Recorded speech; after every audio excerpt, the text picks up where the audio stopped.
Hello every one, our own കുവൈറ്റിൻ്റെ ഏറ്റവും പുതിയൊരു informative വീഡിയോയിലേക്ക് എല്ലാവർക്കും വീണ്ടും സ്വാഗതം.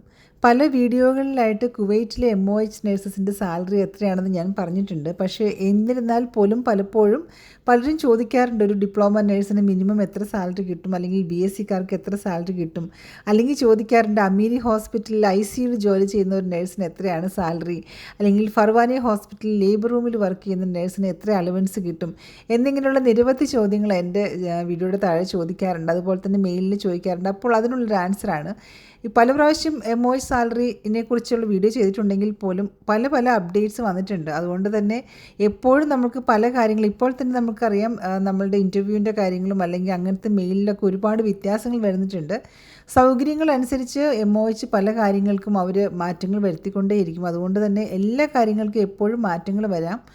ഇപ്പോഴത്തെ അവസ്ഥയിൽ MOHൽ സാലറിയുടെ ഒരു കാര്യമാണ് ഞാൻ പറയാൻ പോകുന്നത്. ഞാൻ പഴയ വീഡിയോയിൽ പറഞ്ഞ പോലെ തന്നെ നേഴ്സസ് ഒരു 10 വർഷം താഴെ എക്സ്പീരിയൻസ് ഉള്ള ആളുകൾ, ഡിപ്ലോമക്കാരാണെങ്കിൽ ഇവിടെ വന്നു കഴിഞ്ഞാൽ അസിസ്റ്റൻറ്റ് നേഴ്സ് എന്നുള്ള പോസ്റ്റ് ആണെങ്കിൽ പോലും ജോലിയെല്ലാം സ്റ്റാഫ് നേഴ്സിൻ്റെ ജോലി തന്നെയായിരിക്കും. പിന്നെ ഇവിടെ വന്നാൽ നമ്മൾക്ക് 3 മന്ത്സ് കഴിയുമ്പോഴാണ് നമ്മളുടെ സാലറി ശരിക്കും ഫൈനലൈസ് ചെയ്യുള്ളൂ. പണ്ട് നമ്മളിവിടെ സെലക്ഷൻ ആകുമ്പോൾ ഈ രീതിയിലുള്ളൊരു കാര്യങ്ങളൊന്നും ആയിരുന്നില്ല. അവർക്ക് ഇവിടെ നിന്ന് നമ്മൾക്ക് റിസൈൻ ചെയ്ത് പോകുമ്പോൾ ഇൻഡെംനിറ്റി എന്നുള്ളൊരു കാര്യങ്ങളൊക്കെ ഉണ്ടായിരുന്നതുകൊണ്ട് തന്നെ സാലറിയിൽ വ്യത്യാസങ്ങളുണ്ടായിരുന്നു. ബേസിക് സാലറി വ്യത്യാസം ഉണ്ടായിരുന്നു. അതുപോലെ തന്നെ നമ്മൾ ജോയിൻ ചെയ്യുമ്പോൾ തന്നെ ഏകദേശം നമ്മളുടെ സാലറി എത്രയാണെന്ന് അറിയാനൊക്കെ പറ്റുമായിരുന്നു. പക്ഷേ ഇപ്പോൾ അങ്ങനെയല്ല. നാട്ടിൽ നിന്ന് വരുന്ന ആളുകൾക്ക് അവരുടെ ഇൻ്റർവ്യൂവിൻ്റെ ടൈമിൽ പറഞ്ഞിരിക്കുന്ന ഒരു സാലറി അല്ല 3 മന്ത്സ് കഴിയുമ്പോൾ വരുന്നത്. അപ്പോൾ ICU, എമർജൻസി, ലേബർ റൂം, എല്ലാ ഹോസ്പിറ്റലിലെ ലേബർ റൂം അല്ല, ലേബർ റൂം വാർഡ് എന്ന രീതിയിൽ ചില ഹോസ്പിറ്റലിൽ നിന്നും അവർ മിനിസ്ട്രിയിൽ ഇൻഫർമേഷൻ പോയിട്ടുണ്ട്. അങ്ങനെയുള്ളവർക്ക് ആ സ്പെഷ്യൽ A ഗ്രേഡ് എന്നുള്ള ഇത് കിട്ടുകയില്ല. ചില ഹോസ്പിറ്റലിൽ എല്ലാ ഡിപ്പാർട്ട്മെൻറ്റും A ഗ്രേഡാണ്.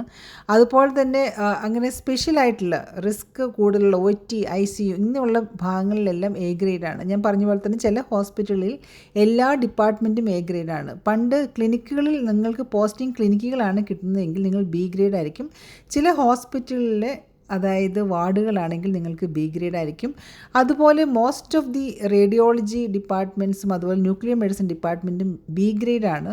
പിന്നെ അതുപോലെ തന്നെ ഇൻ്റർവെൻഷൻ റേഡിയോളജിയിലാണ് നിങ്ങൾ വർക്ക് ചെയ്യുന്നതെങ്കിൽ നിങ്ങൾക്ക് A ഗ്രേഡ് ആയിരിക്കും. അങ്ങനെ പല കാറ്റഗറീസ് ഉണ്ട്. മിനിസ്ട്രി ഓഫ് ഹെൽത്തിൽ ഏതൊക്കെ ഡിപ്പാർട്ട്മെൻറ്റ്സിനാണ് A ഗ്രേഡ് ഉള്ളത് എന്ന് ചോദിച്ചാൽ മെയിനായിട്ടും ഇത്രയൊക്കെയാണ് പറയാനുള്ളത്. അപ്പോൾ നിങ്ങൾക്ക് കിട്ടാൻ പോകുന്നത് ഒരു 50K ഡിഫറൻസ് ആണ് ഓരോ ഗ്രേഡിൽ നിന്നും. B ഗ്രേഡിൽ നിന്നും A ഗ്രേഡിലേക്ക് പോകുമ്പോൾ ഒരു 50K കൂടുതലായിട്ട് നിങ്ങൾക്ക് കിട്ടും. പിന്നെ വീണ്ടും പറയാനുള്ളത് നിങ്ങൾക്ക് കിട്ടുന്ന ഒരു റിസ്ക് അലവൻസിൻ്റെ കാര്യമാണ്. ഓരോ റിസ്ക് അലവൻസും 35K ആണ്. അപ്പോൾ ചില ഹോസ്പിറ്റലിന് ഒരു റിസ്ക് അലവൻസ് മാത്രമേ ഉണ്ടായിരിക്കുകയുള്ളൂ. അപ്പോൾ തന്നെ സാലറിയിലുള്ള ഡിഫറൻസ് നമുക്ക് മനസ്സിലാക്കാം. എന്തായാലും ഡിപ്ലോമക്കാർക്ക് ഒരു 600-650 എബവ് സാലറി കിട്ടും എന്നുള്ളതിൽ സംശയമൊന്നുമില്ല. പിന്നെ ആ കൂടെ നിങ്ങൾക്ക് നൈറ്റ് ഡ്യൂട്ടിയുടെ അലവൻസ് ചിലപ്പോൾ കിട്ടാൻ സാധ്യതയുണ്ട്. നിങ്ങൾക്ക് നൈറ്റ് അലവൻസ് കിട്ടുന്ന ഒരു സ്ഥലത്താണ് ജോലിയെങ്കിൽ പിന്നെ നിങ്ങൾക്ക് കിട്ടുന്ന ഗ്രേഡ് ഏതാണ് അതനുസരിച്ചും സാലറിയിൽ വ്യത്യാസം വരും. പിന്നെ കിട്ടുന്നത് പോലെ തന്നെ നിങ്ങൾക്ക് എത്ര റിസ്ക് അലവൻസ് ഉണ്ടാകും അതനുസരിച്ചുള്ള വ്യത്യാസം വരും.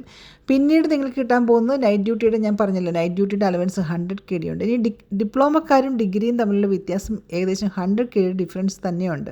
പഴയ കോൺട്രാക്റ്റ് അനുസരിച്ച് നമ്മൾ എന്ന് റിസൈൻ ചെയ്യുന്നു ആ സമയത്ത് നമ്മൾക്ക് കിട്ടുന്ന സാലറിയുടെ അനുസരിച്ചായിരിക്കും നമ്മൾക്ക് ഇവിടുന്ന് ഇൻഡെംനിറ്റി നമുക്ക് കിട്ടിക്കൊണ്ടിരിക്കുന്നത്. ഇപ്പോൾ OPDയിലൊക്കെ ജോലി ചെയ്യുന്ന നഴ്സസിന് ഓവർ ടൈം ഉണ്ടെങ്കിൽ പോലും അവരുടെ ഫൈനൽ സാലറി സർട്ടിഫിക്കറ്റിൽ ആ ഓവർ ടൈമിൻ്റെ മണിയൊന്നും വരുന്നില്ല. അതുകൊണ്ട് തന്നെ അവർ പിരിഞ്ഞു പോകുമ്പോൾ, റിസൈൻ ചെയ്യുമ്പോൾ അവർക്ക് കിട്ടുന്നത് അവരുടെ സാലറി സർട്ടിഫിക്കറ്റിൽ എത്രയാണോ ആ സാലറിയാണ്. ഓവർ ടൈമിൻ്റെ എമൗണ്ട് ഒന്നും ഒരിക്കലും സാലറി സർട്ടിഫിക്കറ്റിൽ വരുന്നില്ല.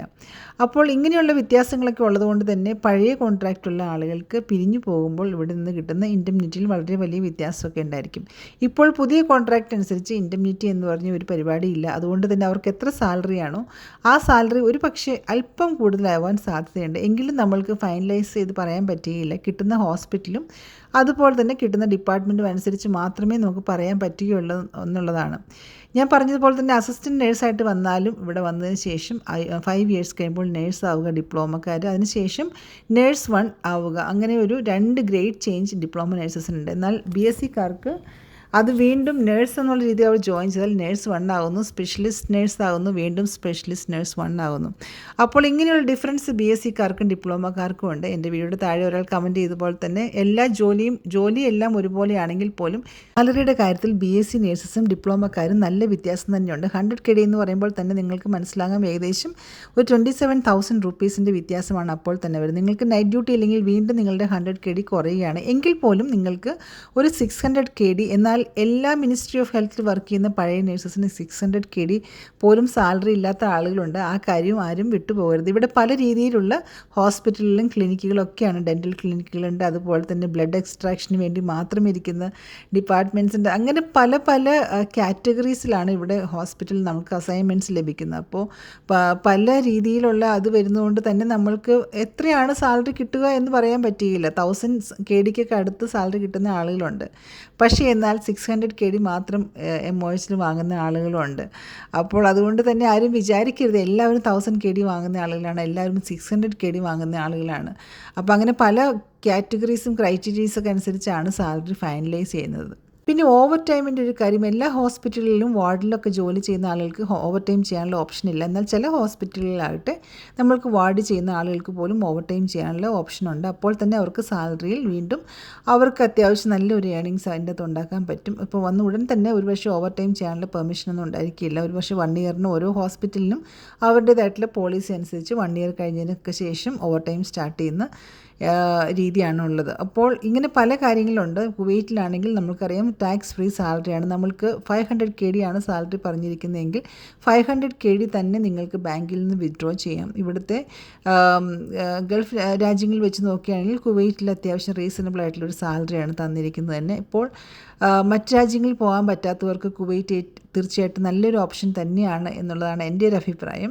MOHൽ വർക്ക് ചെയ്യുന്ന ഒരു നേഴ്സ് ഒരു ഡീസൻ്റ് ആയിട്ട് ലൈഫ് ഇവിടെ ലീഡ് ചെയ്യാൻ ആവശ്യമായിട്ടുള്ള എല്ലാ സൗകര്യങ്ങളും MOH തരുന്നുണ്ട്. എന്നാൽ അതിൻ്റേതായിട്ടുള്ള ചില ലിമിറ്റേഷൻസ് നമ്മൾക്ക് അറിയാം. നമ്മൾ വരുന്നതിന് മുൻപ് ഇതെല്ലാം അന്വേഷിച്ചതിന് ശേഷമായിരിക്കുമല്ലോ നമ്മൾ കുവൈറ്റിലേക്ക് വരുന്നത്. പല വീഡിയോസും പല ചാനൽസും ഇൻഫർമേഷൻസ് ഒരുപാട് തരുന്നുണ്ട്. അപ്പോൾ ഇവിടെയുള്ള ലിമിറ്റേഷൻസും നമ്മൾ അറിഞ്ഞിരിക്കണം.